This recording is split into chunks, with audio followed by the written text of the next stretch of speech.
उत्तर प्रदेश में पिछले 4 महीनों में करीब 120 करोड़ की ठगी की गई है और ये ठगी डिजिटल अरेस्ट के माध्यम से, साइबर क्राइम के माध्यम से की गई है। इस समय हमारे साथ पीजीआई की वरिष्ठ डॉक्टर रुचिका टंडन मौजूद हैं, जिनके साथ साइबर ठगी कर कर इनके 2 करोड़ 81 लाख रुपए साइबर ठगों ने ठग लिए हैं। हमारे साथ डॉक्टर रुचिका टंडन मौजूद है, उन्हीं से बात करते हैं। मैम, ये बताइए कि क्या हुआ था, किस तरीके से उन्होंने आप लोगों के साथ इस तरीके से ठगी की? मेरे पास सुबह फ़ोन आया कि आप ट्राई से बोल रहे हैं, आपका जो अकाउंट जो मोबाइल नंबर है उस पर बहुत साइबर थाने में मुंबई में उसके अगेंस्ट कंप्लेंट्स रजिस्टर्ड हैं, 22 कंप्लेंट्स रजिस्टर्ड हैं कि उससे लोगों को हैरेसिंग मैसेजेस किए गए हैं, तो आपका नंबर बंद करना पड़ेगा और बाकी और नंबर्स आपके बंद करने पड़ेंगे, फ़ोन नंबर्स। तो फिर उसके उन्होंने कहा कि जिस पुलिस वालों ने ये कहा है तो उनसे आप बात कर लो। तो फिर उन्होंने कॉल ट्रांसफ़र की एक आईपीएस ऑफिसर बता के। उन्होंने आईपीएस ऑफिसर ने बात की कि खाली यही मामला नहीं है, एक किसी बैंक अकाउंट में जो आपके नाम पर रजिस्टर्ड एक बैंक अकाउंट खुला हुआ है मुंबई में, उसमें भी कुछ इलीगल मनी लॉन्ड्रिंग हुई है और उसका जो पैसा है इलीगल एक्टिविटीज़ में यूज़ किया गया है। तो इसमें आपको हमें फ़िज़िकली अरेस्ट करने का ऑर्डर्स मिले हैं, लेकिन अगर आप वहाँ नहीं आ सकते हैं तो आपको डिजिटल कस्टडी में रखेंगे। और फिर उन्होंने अपने एक सीबीआई अधिकारी से बात कराई और एक कोर्ट केस की तरह कि कोर्ट में आपके खिलाफ रिकॉर्डिंग है और कोर्ट केस चलाया। तो वो 7 दिन तक, मतलब 4 बार उन्होंने कोर्ट में एक हियरिंग भी करवाई और ये कहा कि आपको अपना संपत्ति का जो भी मनी है आपके किसी भी तरीके का अकाउंट्स में, उसको सरकारी अकाउंट्स में ट्रांसफ़र करना है वेरिफिकेशन के लिए, क्योंकि आप उसमें सस्पेक्ट हैं मनी लॉन्ड्रिंग केस में। अगर उसमें सही पाया गया तो वो रिफ़ंड हो जाएगा और उसके बाद ही आपको रिलीज़ ऑर्डर्स मिलेंगे।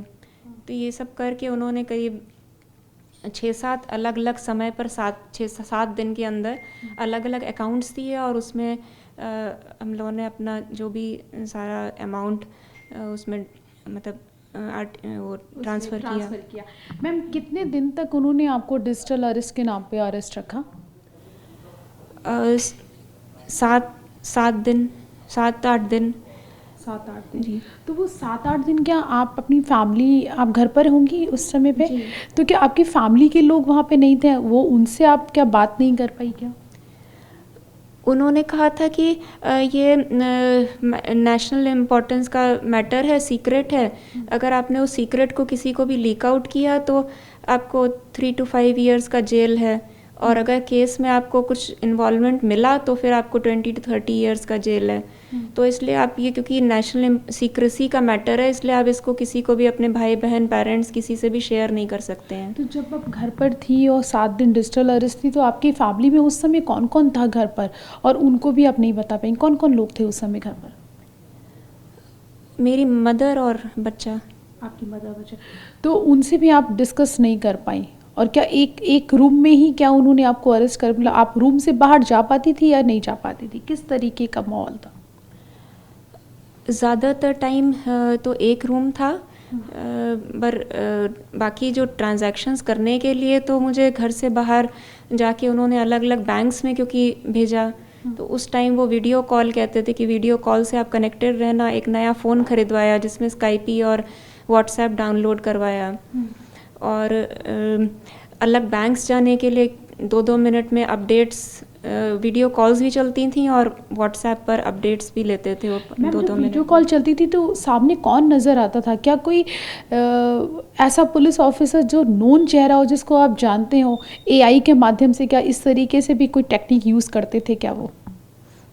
उन्होंने लोगोस लगाए हुए थे और अपनी आईडीज़ बताई थी, जैसे जो उसमें सीबीआई का लोगो दिखता था और एक में साइबर क्राइम वाला जो उनका लोगो दिखता था, और ऐसे ही जो जज बने थे उसमें एक किसी व्यक्ति की फ़ोटो मतलब पेस्टेड थी, बट कोई पर्सनली आवाज़ मतलब people are talking to me, but उसमें शक्ल नहीं दिखती थी, फेस नहीं दिखता था कि कौन बोल रहा है। मैम ये बताइए, बड़ा अजीब सा हो जाता है क्योंकि जब आप जैसे पढ़े लिखे लोग इन सब चीज़ों में फंस जाते हैं, क्योंकि आपको नहीं लगा किसी दिन भी ऐसा कि 7 दिन जब मैंने ऐसा कुछ किया ही नहीं या जब मेरा कोई ऐसा इन्वॉल्वमेंट ही नहीं, तो क्यों मैं ये पैसे पेमेंट करूं या क्यों कर रही हूं? तो ऐसा कभी दिमाग में नहीं आया? मतलब ऐसा क्या मेंटली प्रेशर क्या बना देते हैं कि पढ़े लिखे आदमी भी इन सब चीज़ों में फंस जाते हैं? वो असल में उनका जो तरीका है वो बिल्कुल जो जो फैक्ट्स वो बता रहे थे कि जिस तरीके से इन्वेस्टिगेशन होता है, और वो उन्होंने बिल्कुल पूरी एक्टिंग जो भी कुछ की थी वो बिल्कुल रियल लग रही थी, और तो उसको आईडीज़ दिखा रहे थे और कुछ ऐसा दिमाग मतलब उस तरफ जा ही नहीं सक रहा था, और एक सब कुछ बिल्कुल रियल लग रहा था। ऐसा लग रहा था कि वो पुलिस ऑफिसर्स हैं जो कि हम मतलब मेरी मदद कर रहे हैं उस केस को डील करने में, कि किसी ने आपकी क्या क्या चीज़ें उनके पास थी? क्या कुछ माइनस पॉइंट या कुछ क्लू भी ऐसे उनके पास थे जो सिर्फ आपके पास थे और जो उनके पास ही पहुंच गए? इस वजह से भी क्या कुछ ऐसा था, मतलब आपके बैंक डिटेल्स या आपके कुछ पर्सनल डिटेल्स या कोई और इन्वेस्टिगेशन का कुछ और पार्ट? जो भी डिटेल्स उन्होंने 6-7 दिन के अंदर मुझी से पूछी हैं, सब भरवाई हैं फॉर्म्स के नाम पर, इंक्वायरी के नाम पर, सारे बैंक डिटेल्स, क्योंकि मुझे एक मिनट में जहाँ जहाँ ट्रांसफ़र कर रहे थे उसका एविडेंस देना था कि मैंने कहाँ किस बैंक में डाला है, क्योंकि वो कह रहे थे कि कोर्ट में हर चीज़ हमें नोट करनी है। तो वही था। और बाकी वो ये कह रहे थे कि एक रिकॉर्डिंग है कि आपने बात की है किसी से उस मनी लॉन्ड्रिंग केस में, हमारे पास आपकी वो कोर्ट में वो रिकॉर्डिंग है। तो जबकि मैं उनको पूरा टाइम यही कन्विंस कर रही थी कि मैंने तो किसी से बात की नहीं है, और तो वही वो कह रहे थे कि वो रिकॉर्डिंग है कोर्ट के पास। तो क्या रिकॉर्डिंग उन्होंने आपको सुनाई इस दौरान 7 दिन में? नहीं, रिकॉर्डिंग तो नहीं सुनाई। तो आपने कभी उनसे कहा नहीं कि अगर आपके पास रिकॉर्डिंग है तो वो रिकॉर्डिंग हमको सुनवा दीजिए? कभी आपने ऐसी डिमांड नहीं की उस बीच जब वो रिकॉर्डिंग की बात कर रहे थे? तो पहले तो मैं बहुत टाइम तक मैं उस चीज़ को समझ ही नहीं पा रही थी कि ये मतलब मैंने कभी कुछ किया नहीं ऐसा, तो ऐसा हो कैसे सकता है? किसी ने शायद कुछ मतलब वो ऐसा इम्प्रेशन दिया उन्होंने कि मेरे कुछ किसी नोन टू ने या किसी स्टाफ मतलब किसी ने या पेशेंट किसी ने भी मतलब कुछ ऐसा किया है मेरे साथ, मुझे फंसाने की कोशिश की है, ये इम्प्रेशन दिया उन्होंने मुझे। और बाकी मैंने पूछा कि किस तरीके की क्या रिकॉर्डिंग है, क्या है, ये तो नहीं कहा कि हाँ सुनाने को नहीं कहा, पर पूछा किस सिलसिले में है। मैंने ये भी कहा कि होगा तो कुछ पेशेंट रिलेटेड होगा, और क्या बात करूँगी मैं? तो कहते नहीं, it is related to money. और फिर वो थोड़ा सा ज़्यादा लाइक अगर मैं क्वेश्चन करती थी तो थोड़ा सा डांट के कि is this the way to talk in the court, and फिर आपको नहीं है तो आप कैमरे के सामने आप सामने बोल दीजिए कि हम मुंबई आके केस फाइट करेंगे, और इस तरीके से वो मतलब एक अलग सा हाँ प्रेशर बनाने का काम जी। करते थे। अच्छा मैम, तो आपने अभी कुल कितने पैसे ट्रांसफ़र किए हैं और क्या एफआईआर हो गई है अभी, क्या कहाँ तक कार्रवाई पहुँची है? मेरे 2 से 3 करोड़ के बीच में ट्रांसफ़र किए हैं टोटल अलग अलग उनके अकाउंट्स में, और एफआईआर हो गई है उसकी। तो ये सारे पैसे आपने बैंक के थ्रू कौन कौन से बैंक में ट्रांसफ़र किए? क्या आपके जिस अकाउंट में पैसे थे उसी अकाउंट से दूसरे अकाउंट में किए गए या कहीं और एक जगह पैसे ट्रांसफ़र करवाए गए उसके बाद ट्रांसफ़र किए गए? कुछ पैसे दूसरे अकाउंट से एक अकाउंट में आके ट्रांसफ़र हुए, और कुछ पैसे डायरेक्टली भी ट्रांसफ़र हुए हैं। उन्होंने वो अपने अकाउंट्स देते रहते थे थोड़े थोड़े टाइम में। अकाउंट्स नंबर थे जो दे रहे थे वो उनके? हाँ। या किसी कंपनी के नाम पे थे? नहीं, कंपनी के नाम पे तो नहीं थे। कुछ अब वो इतना तो समझ में नहीं आया, बट हाँ कुछ नाम थे, कुछ में नाम थे, कुछ में कुछ अलग से नाम थे जो कि कभी सुने नहीं हैं। अच्छा, तो मैम ये जो पैसे वो आपसे ट्रांसफ़र लगातार करवा रहे थे, ये किसके बदले में करवा रहे थे कि आपको इस केस से छुटकारा दिला देंगे? नहीं, किसके बदले में आपसे पैसे मांग रहे थे ये? वो ये कह रहे थे कि आपने कुछ नहीं किया है, लेकिन आपका जो अकाउंट हमें वेरिफिकेशन के लिए सब कुछ सरकारी अकाउंट में डालना है, जिससे कि अगर वेरीफाई किया गया कि आपने कुछ नहीं किया है तो आपको छोड़ दिया जाएगा। आपने कुछ किया नहीं है, ये हम समझ गए कि कुछ नहीं किया है, लेकिन आप फिर भी सस्पेक्ट हैं, तो ये एक लीगल तरीका है, इसलिए इसमें ऐसा ही होता है वेरिफिकेशन प्रोसेस। तो उसके बाद वो पैसा वापस आ जाता है। अगर आपने कुछ नहीं किया होगा तो आपका पैसा वापस आ जाएगा। तो आपका जितनी भी आपकी सेविंग्स थी, जितने भी आपके अकाउंट थे, वो उन्होंने एक अकाउंट में ट्रांसफ़र करवा लिया? अलग अलग अकाउंट्स में, तो बहुत सारे 6-7 अकाउंट्स।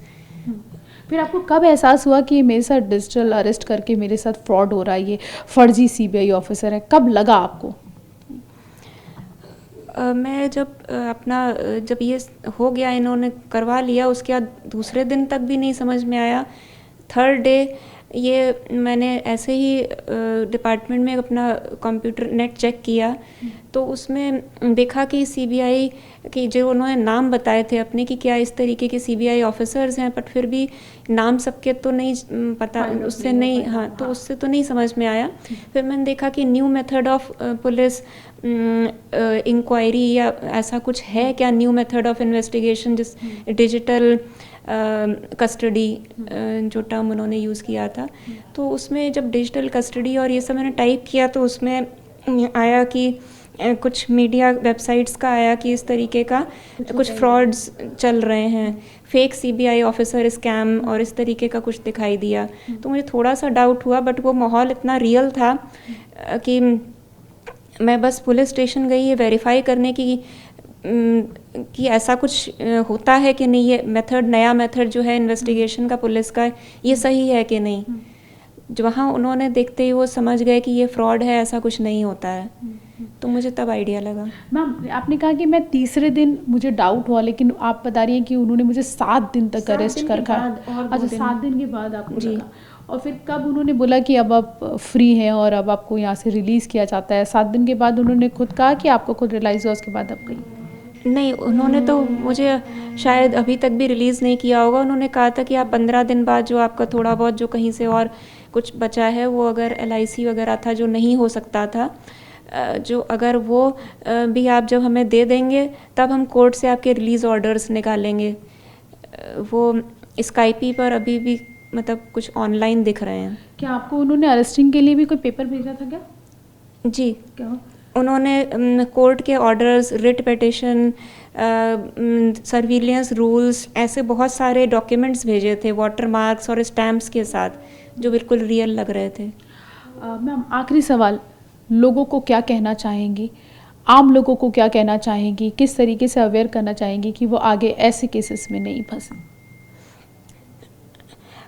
यही है कि अगर कोई भी किसी भी अथॉरिटी का नाम लेके, चाहे ट्राई हो, चाहे पुलिस हो, कोई भी हो, किसी भी अथॉरिटी का अगर कोई कॉल आता है तो इमीडिएटली अपनी इन्फॉर्मेशन कुछ भी पैनिक होके नहीं देनी है। पहले उसे आसपास के पुलिस स्टेशन में जाके या जो भी अथॉरिटी उसका एक्चुअल ऑफिस में जाके वेरीफाई करना चाहिए। और डिजिटल कस्टडी जैसा कुछ नहीं होता है मुझे बाकी, लेकिन वो तरीका इतना अतः उसको पता लगाना तो खैर बहुत मुश्किल है। मेंटली इतना उस समय वो चीज़ समझ में, अगर ब्रेन वॉश कर देते। हाँ, ठीक है, शुक्रिया TV9 से बात करने के लिए। तो सुना आपने, डॉक्टर रुचिका टंडन है, जिनका साफ कहना है कि इस तरीके से जब उनको 7 दिन तक डिजिटल अरेस्ट करके रखा गया, वो एक ही मतलब अपने ही घर पर थी और उनके घर पर उनकी माँ और उनका बेटा भी साथ में मौजूद था, लेकिन इस तरीके से ब्रेन वॉश कर दिया जाता है कि वो अपने बेटे और माँ से भी बात नहीं कर पाई। अगर इस तरीके से अगर आने वाले समय में किसी और के साथ ऐसा कुछ होता है तो लोगों को ये बात समझनी होगी कि डिजिटल अरेस्ट जैसा कोई शब्द होता ही नहीं है और डिजिटल अरेस्ट होता ही नहीं है। कैमरामैन सुभाष के साथ प्रीति श्रीवास्तव, TV9।